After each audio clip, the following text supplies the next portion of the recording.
We have with us DC of West Garo Hills, Mr. Jagdish Chelani. Well, yesterday, the peaceful hill town of Tura turned violent. So, what information can you share us regarding that incident? This incident happened actually because of some of the perpetrators who had it pre-planned. They came with the idea to cause, they were antisocial elements but came with the idea to cause violence and unrest in the area. However, not much was able to be done by them. We had some injuries on our side, but our police forces have exercised extreme restraint in order to ensure that no people or nobody else gets injured in the process. In these circumstances, it is important for us to ensure that the safety of the public and our police forces is also of primary importance, and that is what we have made sure. The sixth number of people who were injured yesterday have been all taken to the hospitals with minor injuries and got their first aid treatment and were released yesterday itself. Well, the crowd seems to be over 1,000, something like that. So, what do you feel? Was there an intelligence failure because such a big crowd assembling, and you are saying they came premeditated to create violence? So, in fact, the attack was on the Chief Minister's Secretariat also. Do you feel it's an intelligence failure? What we have gathered is that the crowd had come actually with the intention to, take it as a platform and use it for political gains, very narrow political gains. However, those very people were not able to control the crowd themselves, and the stone pelting had started. There was no intel from any angle or any view that such a thing will happen from at this location. We also had sufficient security forces to safeguard our entire area, and the same was be able to done. There was no person who was able to ever come close or cross the gate of the mini secretariat at all. And at this point of time, what we are looking at is we have made a lot of videographs, a lot of videography has been done yesterday in order to identify who are the people who are leading this movement, who are instigating the crowd. And all of the people, out of them, 18 have already been booked, and the prime perpetrators are also on the run. We have inquired from their respective areas. They also know that the police and the district administration is behind their back now. And that kind of intel never came in that such kind of violence can ever occur here. We also believe that largely people are very peaceful in the town area, and such an incident was not anticipated even by the people who were in that gathering itself and representing the movement inside. When they went out, they were also of the view that these are not our people, they were not there for the last 2 weeks, and those people that they have completely hijacked the movement. And the information that we have received later was that some of them are candidates who have earlier stood for political elections and brought in their people together. So that was how the information has flown so far. There was at no point of time was there any threat to Honorable CM Sir or any of the members inside. It was only the security forces at the front yard which were practicing a lot of restraint and were practicing to disengage with the crowd, to disperse them as soon as possible. That's how we were able to defeat, or that's how we were able to sustain the situation and take it forward. Well, who are the perpetrators? You said they came with a political motive. A political motive was behind this attack. So who are the perpetrators who are right now on the run? Because we know that 2 among the arrested have political affiliation. We were able to identify Mr. 𝗂𝗚𝗏𝗏𝗧, who was also a Congress candidate from 𝗪𝗪𝗏 region. We also have apprehended members of the BJP Mahila Morcha who were instigating the crowd. We have evidences that they have been asking the crowd to shout slogans and other things and continuously instigating the crowd out further. At this point of time, the other people, it would not be prudent for me to actually reveal out other names because these are already available in the public domain. That's why I'm putting it out there. And anybody who has information has also been requested to give us this information to our respective police officials, to the local OCs or ICs, to the DC office, wherever possible. We have had a lot of intel that has come up from yesterday till today, and we are sure that we'll be able to apprehend them in no time. What action has been taken right now from the police and administration after this incident? Immediately after the incident, we have imposed Section 144 along with night curfew.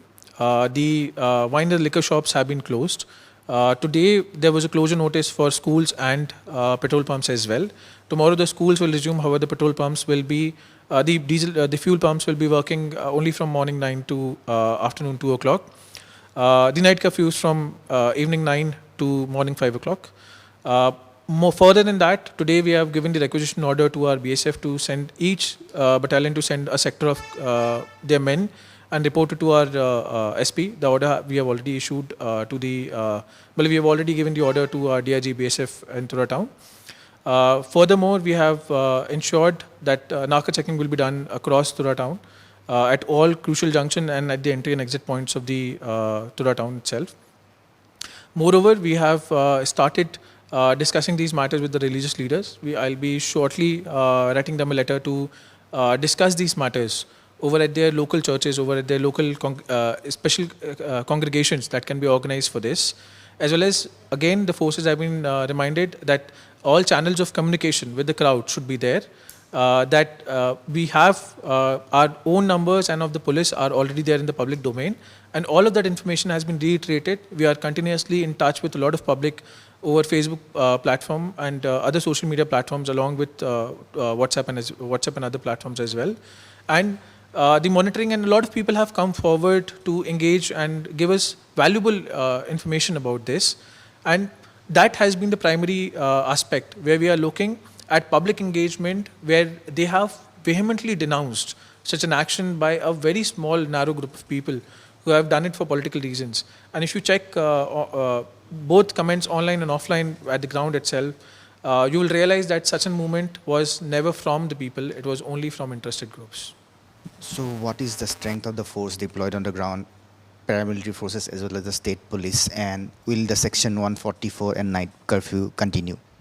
The Section 144 and night curfew has not been given a timeline till now. We are slowly putting up an assessment of the entire situation, and only then will we be looking at making any amendments to the order.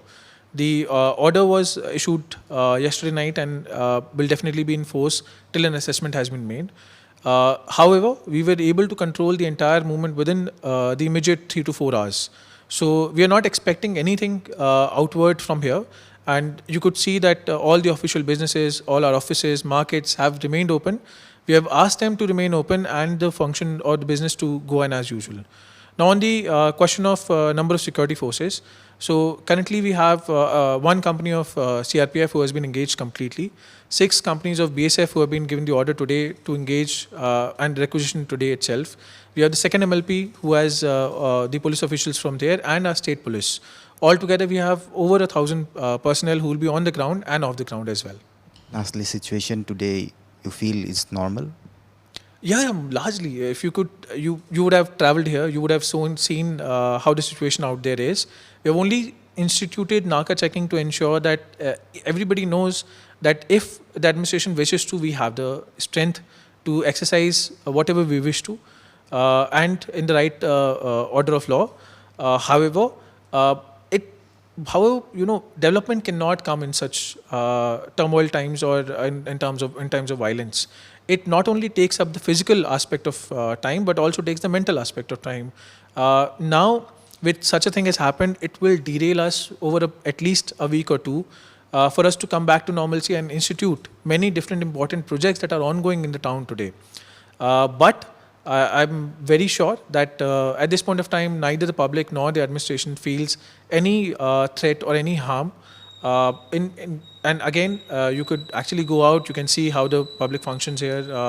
They are also very brave people. They know that such kind of events are by a very narrow set of people, and that they are not the people who have the courage to come out, face their crimes that they have done, face the instigation that they have done, and face the charges against them.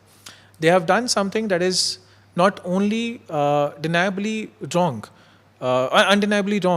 but they have done something that has also disrespected the town and the people of the town here, let alone the administration. So we are sure that once they are booked, they will definitely either spend most of their life either in jail or in courts. Thank you very much. That was the DC of West Garo Hills, Mr. Jagdish Chelani, speaking exclusively to Northeast Live. Reporting from Tura with camera person 𝗂𝗏𝗏, this is 𝗟𝗏𝗙𝗏𝗏 for Northeast Live.